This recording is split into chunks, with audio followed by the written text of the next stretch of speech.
Not to a Richard Fuller. Thank you. Thank you very much indeed, Mr. Speaker. And can I thank the Chief Secretary of the Treasury for his statement and early sight of it. And to start with an area of agreement, it's a shared ambition to enable all parts of this country to participate in the growth and future. Potential in the United Kingdom is everywhere, and it is right that the government seeks to unlock that potential with every means that it can. Indeed, that was one of the guiding principles of the 2019 to 24 Conservative administration with levelling up. And they always say, Mr. Speaker, that imitation is the sincerest form of flattery. Now, we know, Mr. Speaker, that this Chancellor has a reputation for copying. So I thought I would have a look at the statement made in 2023, which I'm sure the Chief Secretary is saying, of allocations for Network North allocations. And I thought I would compare them, Mr. Speaker, with today's government's announcements. These were the Conservative announcements. These were the Labour announcements. They can shout all they want, Mr. Speaker. Here we go. So let's go. 2023. Conservative promise for the West Midlands, £2.64 billion.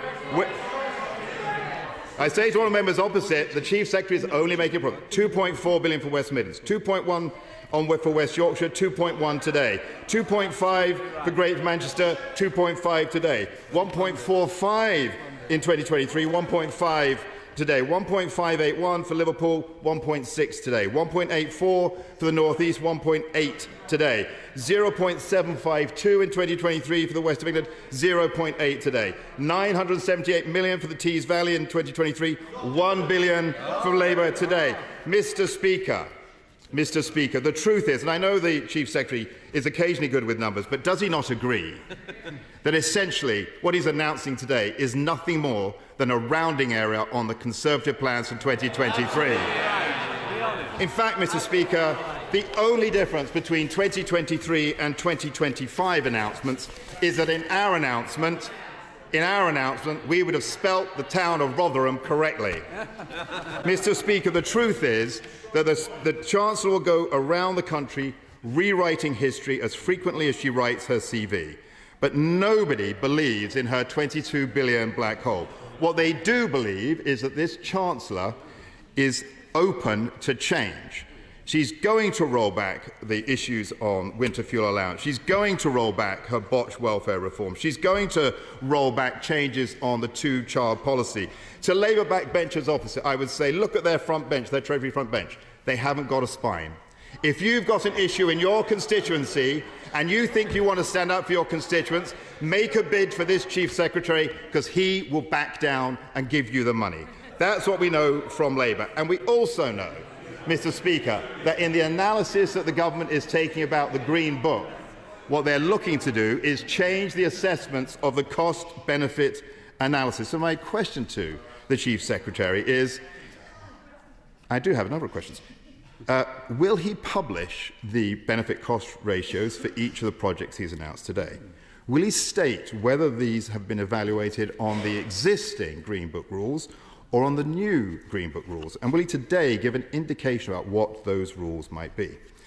Secondly, can he indicate, as the Labour government tries to decide whether their commitment is to 2% of GDP for defence, 2.5%, 3% or 3.5%, those numbers stretching into the next period of government, but also the investments today stretching into the next period of government, whoever's in government, can he confirm that it's this government's intentions that the investments today will be secure, what other changes are made on defence expenditures?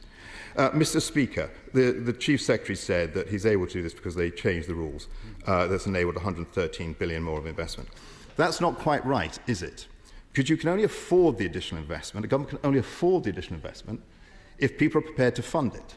And there are two people who fund it. It is taxpayers or it is the bond market.